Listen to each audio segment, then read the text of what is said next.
সুপ্রিয় ভিউয়ার্স, বরাবরের মতো স্বাগত জানাচ্ছি আরেকটি নতুন ভিডিওতে। আজকের এই ভিডিওতে আমরা ফিনান্সিয়াল কাস্টমার সার্ভিসেস এক বিষয়ে আমরা গুরুত্বপূর্ণ প্রশ্ন এবং উত্তর নিয়ে আলোচনা করব 2024 সালের শর্ট সিলেবাস অনুসারে। তো আপনারা যারা পুরাতন ক্লাসগুলো মিস করেছেন, অর্থাৎ এই ভিডিওগুলো যারা মিস করেছেন, তাদের জন্য এই ভিডিওর প্রথম কমেন্টে থাকা লিঙ্কে ক্লিক করে আপনারা কিন্তু পুরাতন ক্লাসগুলো দেখে আসতে পারেন। আর শর্ট সিলেবাস অনুসারে প্রতিটি অধ্যায়ের উপর ক্লাস পেতে অবশ্যই আমাদের এইচএসসি বিএমটি ইউটিউব চ্যানেলটিকে সাবস্ক্রাইব করে পাশে আসা বেল আইকনটি বাজিয়ে রাখুন। আর আপনারা যারা পরীক্ষায় ভালো একটি ফলাফল করতে চান, তাদের জন্য আমরা নিয়ে এসেছি ফিনান্সিয়াল কাস্টমার সার্ভিসেস একের উত্তর সহ সুপার সাজেশনে পিডিএফ ফাইল মাত্র 70 টাকায়। তাই আপনারা যারা ফিনান্সিয়াল কাস্টমার সার্ভিসেস এক উত্তর সহ সুপার সাজেশনের পিডিএফ ফাইল নিতে চান, তারা স্ক্রিনে দেখানো হোয়াটসঅ্যাপ নাম্বারে মেসেজ করে মাত্র 70 টাকার বিনিময়ে কিন্তু আপনারা পিডিএফ ফাইল সংগ্রহ করতে পারেন। তো আজকের এই ভিডিওতে আমরা যে ক্লাসটি নিয়ে আলোচনা করব, সেটি কিন্তু আমাদের ফিনান্সিয়াল কাস্টমার সার্ভিসেস একের উত্তর সহ সুপার সাজেশন থেকে কিন্তু আমরা আলোচনা করব। তো আমাদের শর্ট সিলেবাসে আজকের যে ভিডিওটি, সেটি আমরা মডিউল একের আমরা যে বিষয়টি সেটি হচ্ছে ব্যাংক হিসাবে অর্থ জমা দেওয়ার নিয়ম, এটি আলোচনা করব। তো আসুন সরাসরি আমরা মূল ক্লাসে চলে যাই। ব্যাংকে বিভিন্ন প্রকার হিসাবে টাকা জমা দেওয়ার জন্য পৃথক পৃথক ছাপানো জমা রসিদ থাকে। তো আমি আবার বলছি, আপনারা যারা পুরাতন ক্লাসগুলো মিস করেছেন, তারা অবশ্যই এই ভিডিওর প্রথম কমেন্টে থাকা লিঙ্কে ক্লিক করে পুরাতন ক্লাসগুলো দেখে আসতে পারেন। আমানতকারীরা উক্ত জমা রসিদের মাধ্যমে ব্যাংকে নগদ টাকা, চেক, পে অর্ডার, বিল ইত্যাদি জমা করে থাকে। এগুলো জমা দেওয়ার জন্য নিম্নলিখিত 3টি ধাপ অনুসরণ করতে হয়। প্রথম ধাপ হচ্ছে, এই পর্যায়ে আমানতকারী যে ব্যাংকে টাকা জমা দিবে, সেই ব্যাংকের যে কোনো শাখা থেকে ব্যাংক কর্তৃক সরবরাহকৃত হিসাবের জমা রসিদ সংগ্রহ করতে হবে। আমানতকারী সংগ্রহিত রসিদের মাধ্যমে নগদ টাকা, চেক, বিনিময় বিল, পে অর্ডার, প্রতিজ্ঞাপত্র ইত্যাদি জমা দিয়ে থাকে। সাধারণত জমা রসিদের পাতা 2 ভাগে বিভক্ত থাকে। প্রতিটি অংশে একই বিষয় ও তথ্যাদি লেখা থাকে। নির্ধারিত স্থানসমূহে জমাকারীকে লিখতে হয় ব্যাংকের নাম, জমানতকারীর নাম, হিসাব নম্বর, তারিখ, টাকার পরিমাণ, অঙ্কে এবং কথায় ইত্যাদি। নগদ টাকা জমার ক্ষেত্রে জমাকৃত টাকার নোটের মূল্যমান অনুযায়ী সংখ্যা উল্লেখ করতে হয়। চেক জমার ক্ষেত্রে জমা রসিদে উভয় অংশের বিবরণ করে জমাকৃত চেকের চেক নম্বর, শাখার নাম, চেকের তারিখ ও টাকার পরিমাণ উল্লেখ করতে হয়। অন্যান্য বিষয় অপরিবর্তিত থাকে। দ্বিতীয় ধাপ, এ পর্যায়ে আমানতকারীকে পূরণকৃত জমা রসিদ ও নগদ অর্থ বা দাগ কাটা চেকটি জমা দিবে। নগদ টাকা জমার ক্ষেত্রে ব্যাংকের নগদ কাউন্টারে জমা দিবে। চেকের ক্ষেত্রে ব্যাংকের নিকাশ শাখায় জমা রসিদ সহ চেকটি জমা দিবে। তৃতীয় ধাপে ব্যাংকে রসিদটি জমা দিলে শেষ বা তৃতীয় পর্যায়ের কাজ ব্যাংক কর্তৃপক্ষ সম্পন্ন করবে। নগদ কাউন্টারে জমা রসিদ ও টাকা জমা দিলে ব্যাংকের কর্মকর্তা তা গ্রহণ করবে। কম্পিউটারে সফটওয়্যার আমানতকারী হিসেবে এন্ট্রি দিবেন। এন্ট্রি দেওয়া শেষে জমা রসিদে তার স্বাক্ষর ও সিল দিয়ে ব্যাংক কপি নিজে সংরক্ষণ করবেন এবং কাস্টমার কপি আমানতকারীকে ফেরত প্রদান করবেন।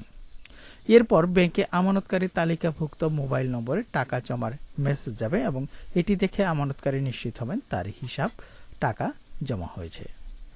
উল্লেখ্য যে চেক বা বিল জমা দিতে হলেও উপরোক্ত নিয়মে জমা দিতে হবে। চেকের ক্ষেত্রে বিবরণের ঘরে চেক নম্বর, ব্যাংকের নাম, শাখার নাম, তারিখ ও টাকার পরিমাণ, কথা এবং অঙ্কে লিখে ক্লিয়ারিং শাখায় জমা দিতে হবে। ব্যাংকিং সময় দুপুর 12টার পূর্বে জমা দিলে চেকটি নিকাশ পদ্ধতি অনুসারে উল্লেখিত নিকাশকৃত অর্থ আমানতকারী হিসেবে ওই দিনই ক্রেডিট করে। অবশ্য এরূপ ক্ষেত্রে নিকাশ খরচ হিসেবে ব্যাংক কিছু অর্থ কেটে রাখে। অর্থ আমানতকারী হিসেবে টাকা জমা হলে মেসেজের মাধ্যমে তা জানা যায়। এখন আমরা দেখব ব্যাংক হতে অর্থ উত্তোলনের নিয়ম, এটি আমরা এক নজরে দেখে নেব। ব্যাংক আমানতকারীদের আমানত দ্বারা ব্যবসা করে থাকে, তাই আমানতকারীকে আমানত ফেরত দিতে ব্যাংক বাধ্য থাকে। এই কার্যক্রম পরিচালনার জন্য ব্যাংক আমানতকারীকে ব্যাংক হিসাব খোলার সময় একটি চেক বই প্রদান করে, যাতে আমানতকারী চেক ইস্যু করে আমানত থেকে অর্থ তুলতে পারে। ব্যাংকের চলতি হিসাব ও সঞ্চয় হিসাব হতে অর্থ উত্তোলনের জন্য নিম্নলিখিত 3টি ধাপ অনুসরণ করতে হয়। তো সুপ্রিয় ভিউয়ার্স, এই 25 পৃষ্ঠার উত্তর সহ সাজেশনটি যারা 70 টাকায় নিতে চান তারা স্ক্রিনে দেখানো হোয়াটসঅ্যাপ নাম্বারে মেসেজ করে মাত্র 70 টাকার বিনিময়ে ফিনান্সিয়াল কাস্টমার সার্ভিস অ্যাক্ট উত্তর সহ সুপার সাজেশনের পিডিএফ ফাইল কিন্তু আপনারা সংগ্রহ করতে পারবেন। তো প্রথম ধাপ, আমানতকারী যে ব্যাংকের হিসাব থেকে টাকা উত্তোলন করতে চান সেই ব্যাংক কর্তৃক সরবরাহকৃত MICR চেক পূরণ করতে হবে। চেকের যথাস্থানে টাকা উঠানোর তারিখ পে টু এর ওই খালি জায়গায় উত্তোলনকারীর নাম, অবশ্য উত্তোলনকারী আমানতকারী নিচে হলে ওই খালি জায়গায় সেলফ কথাটি লিখতে হবে। টাকার পরিমাণ কথায় এবং অঙ্কে সঠিকভাবে লিখতে হবে এবং চেকের নিচের ডান দিকে please sign above this line এর উপরে খালি জায়গায় হিসাবধারীর নমুনা স্বাক্ষর অনুরূপ স্বাক্ষর প্রদান করতে হবে। দ্বিতীয় ধাপ, এই পর্যায়ে চেকটি আমানতকারী বা বাহক ব্যাংকের নগদ কাউন্টারে জমা দিবে। চেক জমা দিলে ব্যাংক কর্মকর্তা বাহককে একটি নির্দিষ্ট নম্বর বিশিষ্ট টোকেন দেবেন। টোকেন দেওয়ার সময় প্রাপককে চেকের উল্টো পিঠে স্বাক্ষর দিতে হয়। তৃতীয় ধাপে এই পর্যায়ে কাজ ব্যাংক কর্তৃপক্ষ সম্পন্ন করবেন।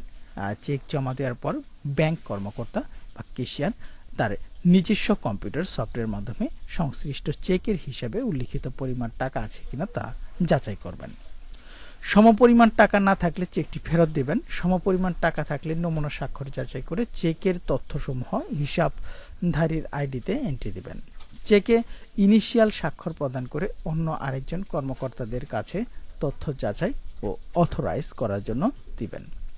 তিনি তার কম্পিউটার সংরক্ষিত হিসাবধারীর যাবতীয় তথ্য মিলিয়ে দেখে চেকটি অথরাইজের মাধ্যমে পাশ করে ক্যাশিয়ারের নিকট ফেরত পাঠাবেন। ক্যাশিয়ার আমানতকারীর হিসাব হতে চেকে উল্লেখিত টাকা ডেবিট করে চেকের পেছনে পুনরায় বাহকের স্বাক্ষর নিয়ে টাকা প্রদান করবেন। টাকা প্রদান শেষে আমানতকারীর কাছে টাকা উত্তোলনের একটি মেসেজ যাবে। এভাবে টাকা উত্তোলনের কাজটি সম্পন্ন বা সমাপ্ত হবে। ট্রানজ্যাকশন প্রোফাইল বা টিপি কি? ব্যাংক এটি কিন্তু আমাদের শর্ট সিলেবাসে রয়েছে টিপি ট্রানজ্যাকশন প্রোফাইল। তো এটি আমরা একটু দেখে নেই।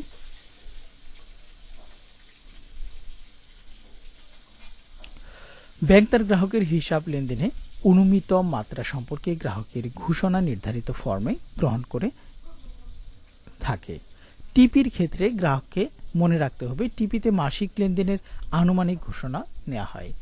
এটি স্থায়ী বা অপরিবর্তনশীল কোনো ব্যবস্থা নয়। গ্রাহকের আয় ও লেনদেনের পরিবর্তনের সঙ্গে টিপিকে পরিবর্তন করে নেওয়া যাবে।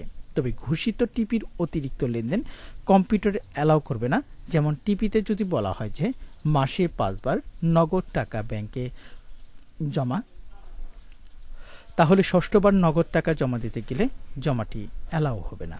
ঠিক একইভাবে যদি বলা যায় সর্বোচ্চ একক জমা 5 লাখ টাকা হবে, তাহলে 5 লাখ টাকা জমা দিতে গেলেও কম্পিউটার তা আটকে দিবে। তাই হিসাব খোলার সময় নিজের আয় ও পেশার সঙ্গে সঙ্গতি রেখে মাসিক সম্ভাব্য জমা এবং উত্তোলনের ঘোষণা দেওয়া উচিত। তো সুপ্রিয় ভিউয়ার্স, আমরা পরবর্তী ভিডিওতে প্রশ্ন 9 থেকে আলোচনা করব মডিউল 1-এর। তো পরবর্তী ভিডিওটি সবার আগে পেতে অবশ্যই আমাদের চ্যানেলটিকে সাবস্ক্রাইব করে পাশে আসা বেল আইকনটি বাজিয়ে রাখুন। আর যারা ফিনান্সিয়াল কাস্টমার সার্ভিসেস অ্যাক্ট উত্তর সহ সুপার সাজেশন নিতে চান মাত্র 70 টাকায়, তারা স্ক্রিনে দেখানো হোয়াটসঅ্যাপ নাম্বারে কিন্তু আপনারা SMS করতে পারেন। তো ভিডিওটি যারা এতক্ষণ ধৈর্য ধরে এবং কষ্ট করে দেখলেন তাদেরকে অসংখ্য ধন্যবাদ।